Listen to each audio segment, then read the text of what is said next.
Welcome to the STARS program, seniors taking active roles in society. And now, here's your host, ANITA FINLEY. Every show we do usually has interesting items, because I don't like to just do run-of-the-mill shows. I like it to be with fascinating interviewees, plus the information that they have. But now I have one specific person who we've been working with for a long time, and he really is, he's a great gentleman. And Arthur OKEN owns a company called SavOn Global Meds, but he writes a column in Boomer Times also, and if you read it, you'll learn a lot. But today, we're going to really do some talking about, I can hardly even get the word out, Benadryl, and what it does, because I have a very close relative that takes it, and I'm sitting here with my mouth open. So let's really start, Arthur, with maybe your column that you wrote in our last issue in November, Drugs That May Raise Dementia Risk. So I'm just going to let you have the floor, as they say. Well, I appreciate your lead-in, and it's just Benadryl. Let me start by saying that the articles that I write, I generally do a lot of reading on, and I came across this article in the Harvard Health review, which is from the Harvard Medical School, and they had an article on drugs, both over-the-counter as well as prescription drugs, that they had noted that could cause dementia. A company that handles drugs for a number of their clients participated in a study, and what they did is they took up 3,500 people, and they looked at what they were taking in the prior 10 years, both over-the-counter and also prescription. And what they found was that of the 3,500, 800 of those people, they were all 65 and over. 800 of those people were having dementia. That's a very high percentage on 3,500 people. And so they looked at the drugs, and they found one common link. They were called anticholinergic drugs. And in that category, there were 4 particular types of drugs that have this particular formula in it. They are antidepressants, certain bladder control products, certain allergy and cold products, and certain sleep disorder products. And then they also said they looked at people who were taking other ones, so they could see which people were taking the anticholinergics and which ones were not. And you mentioned Benadryl to start off. Yes. Benadryl generic name is, and this is a tough one. That's right, I couldn't even say. Diphenhydramine, or mean. And it's in Benadryl, it's in Dimetap, it's in chlortrimetron. It's also in a prescription drug called Remeron, and on over-the-counter product, it's in the PMs, the Tylenol PMs, and with the Advil PMs. That is the primary ingredient. That's an allergy cold, but it's also, Benadryl will also, people take it to sleep. And if you take on a constant basis 1 or 2 of them, you do have a high chance of getting dementia. So does it, all these drugs come with a huge amount of information that you usually just toss. And you will right. see that they carry this diphenhydramine in it. It's generally the first or second ingredient in all of these over-the-counter and prescription drugs. But people don't know that causes dementia, because that's a study. They just did the study 2 years ago. Nobody's made a big deal of it, but it was in the Harvard Review. And my wife happens to be a person who was taking that, and she stopped it. It scared the daylights out of me. I got to be honest with you. All right, so is there something, when someone has an allergic reaction, to what can they take? Well, for the cold and allergy ones, you could take Zyrtec, Allegra, Claritin, Clarinex. For the sleep, you could take melatonin. Talk to your doctor. Let me also mention that antidepressants have it, such as, I'm giving you the brand name. It would be the Elavil, the Anafranil, the Cinequan, and the Samanthal have it. You find with Lexapro, Wellbutrin, Effexor, Prozac, Zoloft. Talk to your doctor. And also the bladder control one. This is the one they found it in Triploham, Detrol, Toviaz, and Nablix, and those were the 4 major bladder control products. Myrbetriq has come out since then and does not have it in it, and we happen to sell a lot of the Myrbetriq. So I just want everyone to know Arthur Oken is the owner and founder of SavOn Global Meds, and you can call him. His office is 561-432-3294. That's 432, is that correct? 432-3294, or you can always go, of course, on the web, which is savonglobalmeds.biz. Right, I have that now. It's new, .biz. And I really do suggest that you watch. Now, when you order things, you can ask Arthur, do you know anything about this that I should know? And I wrote the article. No, but not only this, other things. You're very good at that. If someone calls with another medication and they say, what do you think about this, Arthur? You're very good at that. I've had people call me who read the articles that I've written. I tell them that I'm not a doctor. I'm not a pharmacist. You're a researcher. I'm a researcher. I did work for a number of drug companies. I do understand what goes into drugs. And it made it very easy for me to make the transition to be selling drugs from overseas. And it just happens to be, for example, the bladder control. Once Myrbetriq came out, the doctors have been moving heavily towards Myrbetriq instead of the 4 major ones that were out there. And fortunately, we also have the generic available, which is not available in the U.S. And that really made a big difference in saving people a lot of money. Well, you always do that. Lloyd Hassner is actually watching. He was watching on our last show, too. Lloyd was a big developer in West Palm Beach, and we have a lot of people that listen because we have a unique program. No one else hears you like this, you know. Nowhere else. They read your articles, but we're very lucky to have people we interview who are smart and very dedicated to what they do. So we're glad you're here, Arthur. And I want you to continue in this vein. So many people, and I take supplements. I don't really have any medication. Oh, yeah, that's not true. I do now take some medication for my high blood pressure. And if you asked me what it was, I couldn't even probably tell you. But it's a minimal amount, and I really hated even to do that. But I do. I would recommend also that for people who read your magazine, they can get back issues by going to your site. And I have a lot of articles that I've written. Yes, you do. Years. With the ads. And I've written articles on when you take certain kinds of medications, what you shouldn't be taking with it. For example, what alcohol. Oh, yes, of course, right. You should. There's so many medications where alcohol will make the medication work in the opposite direction. So I wish there was something like smoking. I don't smoke or take alcohol, but if people thought that if they took a medication and they smoked, maybe they'd stop smoking. I can't tell you how many COPD and asthmatic clients I have.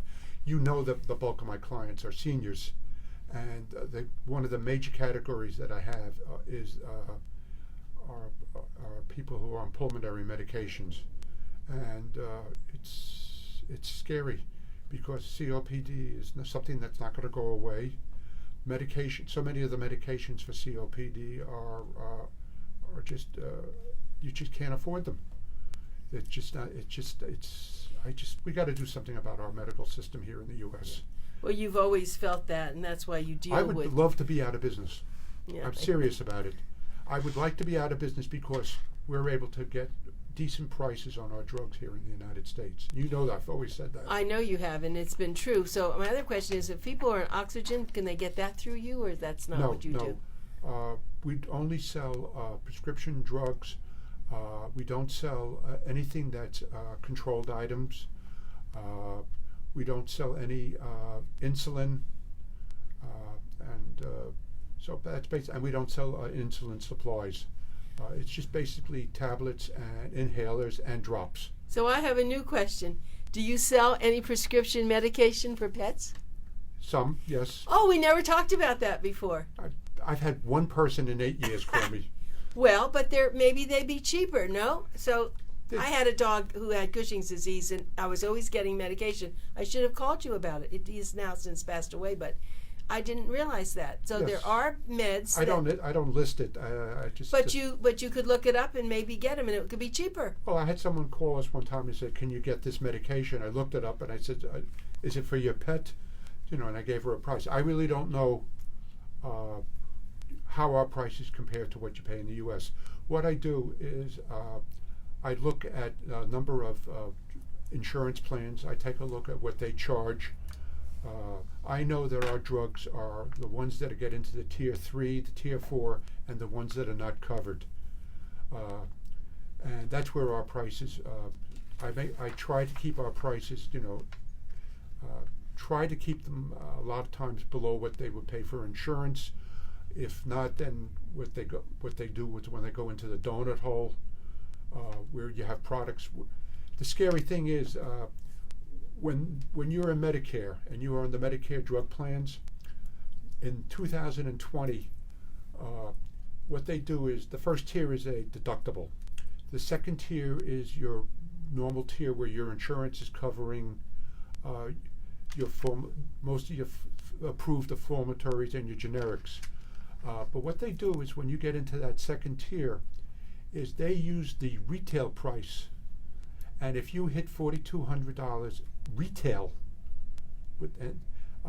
then you go into the third tier, which is what we used to call the donut hole, and then you have to spend $6,400, I believe, but it's $6,400 of your out of pocket, not the retail. So the insurance companies have got you in a bind.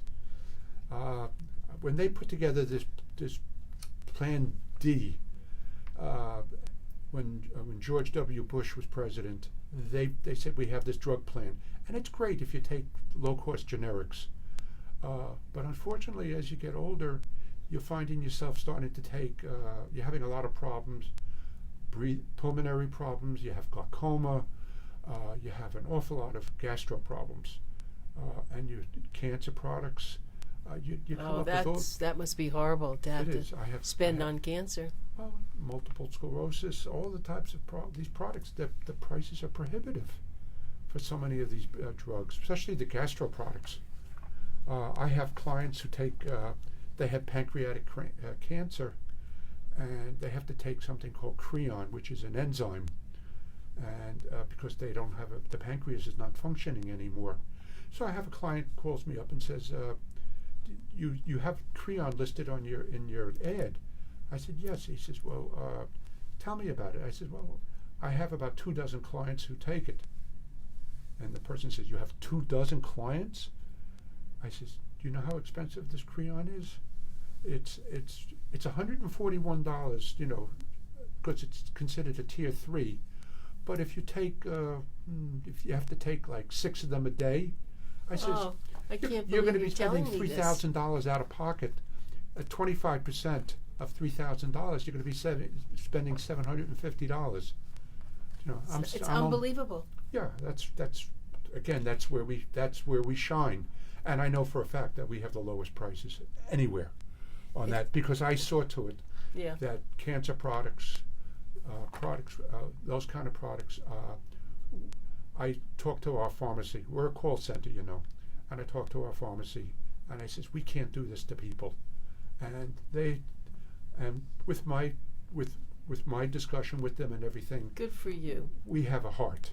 Yes, and I know as you I do. said, we have that. And another thing is, the doctor tells you, "I don't want you on generics. I want you on the brand." Yeah. All right. I don't want you on amlodipine. I want you on Norvasc, because the amlodipine I take, that's what I take, a Well, very small amount of that. Yes, but what happens is you have different manufacturers making it, and all of a sudden, some manufacturer makes it differently than the other manufacturer, and the doctor says, I want it to be consistent. I want the brand. We sell the brand, but you try to get the brand here in the United States, the insurance company will say no. And if they finally, and the doctor has to write them a letter explaining why, and the insurance company says, okay, but you're going to have to pay the price. And the price for branded Norvasc is out of sight. I actually had my pharmacist said to me, can you get Norvasc? Because I can't. So are you telling me I shouldn't be taking amlodipine? No, I didn't say that. No, but I'm asking. I'm saying is... So what should I be checking? Have you, when you get your amlodipine, have you found that sometimes it looks different than the time you got it before? No, Or you always it's a little looks the pink same? pill. It's just, no. Fine, then the... No, I'm sorry. No, that isn't. That's a little white. No, it's a little white one. It's a white... A little white one, yeah. It's not so little. No, it's small, very small, but it has an unusual it's about a shape. half inch. It's about a half inch. It's round. Mine is round. No, this I is take an unusual shape. Yeah, well, again, but there's different people manufacturing it. When they make a generic, and we've discussed this before, they have to meet a certain criteria, but it has of what the primary of the drug, the primary drug of, let's say, Norvasc, has to be in the generic. But there's a tolerance level. They can be on the low side, or they could be on the high side, or they could be in the middle. And some people find with these products where they have a tremendous number of people making it, that they sometimes get a reaction to the generic because the generics also have the fillers that they use don't have to be the same from one generic to the company to the other. They just have to be within a certain tolerance level of the primary product that goes in there. So how do I find out who's making the generic? Is it on the... Yes, they'll tell you. I'm going to find that out and talk to you. Yes. Because I can't tell you, no. No. If you get a reaction. I don't get a reaction. No, but I have people who get reactions and they say, I have to take... Like what? No, they went to the doctor. The doctor says, I think it's this particular What kind product. of reaction would someone get? They could get a heartburn. They could be getting palpitations. They could be getting digestive problems. They can get very tired. They can be getting anxious. They have to... every time you're taking medication, you should always... And you're finding you're getting something that's weird, go to your doctor, because it could be the medication that you're taking. I'm not trying to scare people, but I have so many clients who've told me the doctor doesn't want me on this, he wants me to take something else, or he wants me to take the brand. I have a lot of people who are taking branded medication, even though the generic is like $5.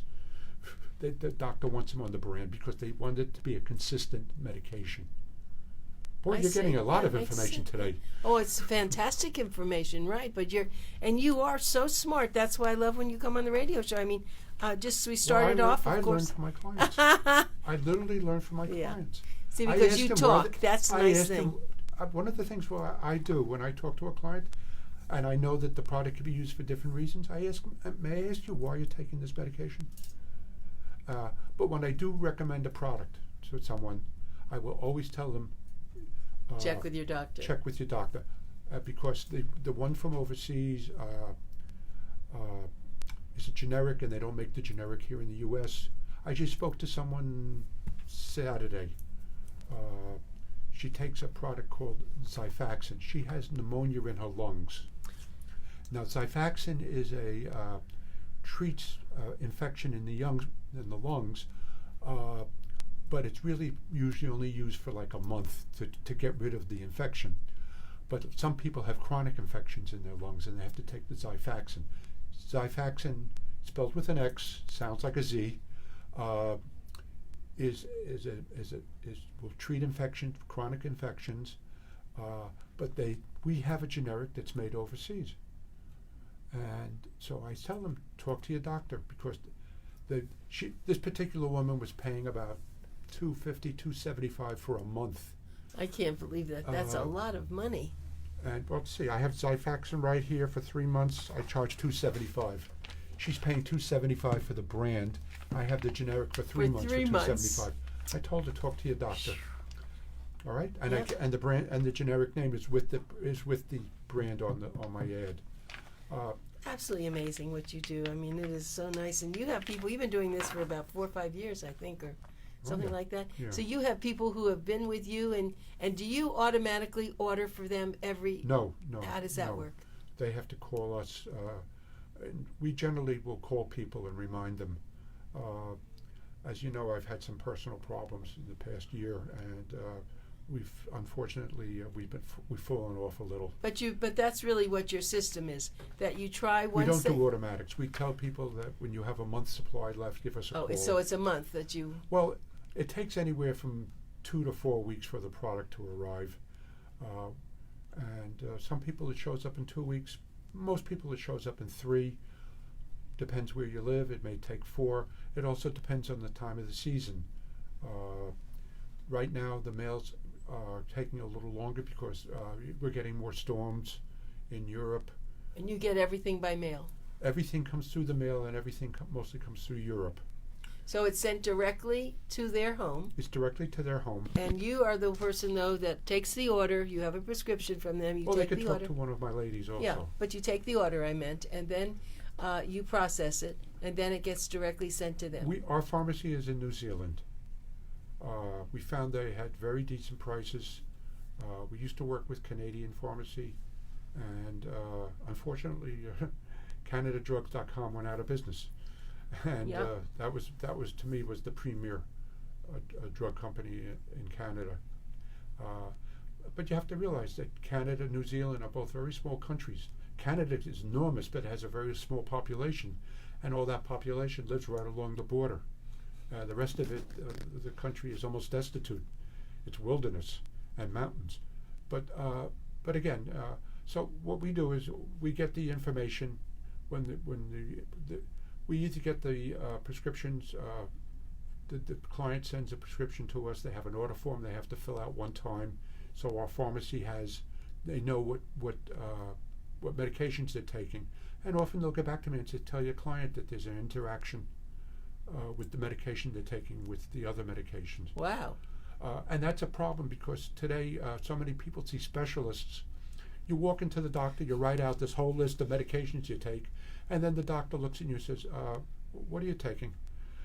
He or she doesn't look at the list, Right. and then they prescribe a medication, and then the pharmacy will turn around and go, there's a reaction. So the pharmacy knows. The pharmacy, and they tell our you. pharmacist will take a look and come right back immediately and say there's a problem. Now, what they do in New Zealand and Canada, because they're on they are on controlled prices in those two countries, as most of Europe is, unlike us. They have to buy overseas to get a lot of their medications. Some of the medications are filled in New Zealand, but the rest of them are. Turkey. You once told me you got things from Turkey. Well, that's an interesting thing. Most of Europe is, again, this was another article that I wrote, and we discussed on the radio. Right. Most of the Europe is on price controls on drugs, and Turkey, being part of NATO right now, has an agreement with the European Union's equivalent of our FDA to sell brands. Almost every drug manufacturer, major drug manufacturer, has a plant in Turkey for the European market as well as elsewhere. So that a lot of products are coming from Turkey, branded, and a number of generics. And any of the generics that are coming from Turkey that are going into Europe have to be approved for Europe. I'm surprised that the pharmaceutical companies here don't ban all that coming in because it's so much cheaper. Well, Mr. Trump had said that it's unfair for Europe. We're paying for Europe's inexpensive drugs because we do all the research. Wrong. They do a lot of research in Europe. That's why we have a lot of products that are originating in Europe before they come here to the United States. And one of the reasons we do a lot of research here, yes, in the U.S., but we're the only country that advertises drugs, and they spend as much money on marketing as they do on drug development. But you know, Arthur, for years we never saw advertising from pharmaceuticals ever. We have for years. Well, what do you mean years? 20 years? Oh, I didn't Hey, I realize can't that. remember I more mean, than Bayer 10. aspirin, but I don't remember of the way Over they the counter, of advertise course. now. Well, what surprises me is they get on there and they say, they have this advertisement for Xeljanz, all right? And they have an advertisement for Harvoni. Harvoni is for hepatitis C, okay? It gets rid of the hepatitis C in 2 to 3 months. Last year, it only cost you with your insurance $96,000. And now the insurance companies have worked out a deal that's now down to $40,000. Nobody can afford that. If they call me, I have the generic. And I sell it for $1,400. And that's what, for a month? Hepatitis, no, you either take it for 2 to 3 months. I see, but still, it's a fortune. It's a fortune for people. Well, this is always, it's never long enough with me, with you, but Arthur Oken, who is the owner and founder of SavOn Global Meds, has given us a great show. His phone number to call is 561-432-3294, or go to his web, which is savonglobalmeds.biz. And we look forward to having you back again, Arthur. Just a reminder, SavOn is SAVON. Yes. It's Instead a play of on SAV, words, right, Save on right. Global Meds. Yeah. There's no E in it. That's right, SAVON. Well, thank you, Arthur. We really appreciate your being here. I'm always a pleasure to be with you. Thank you.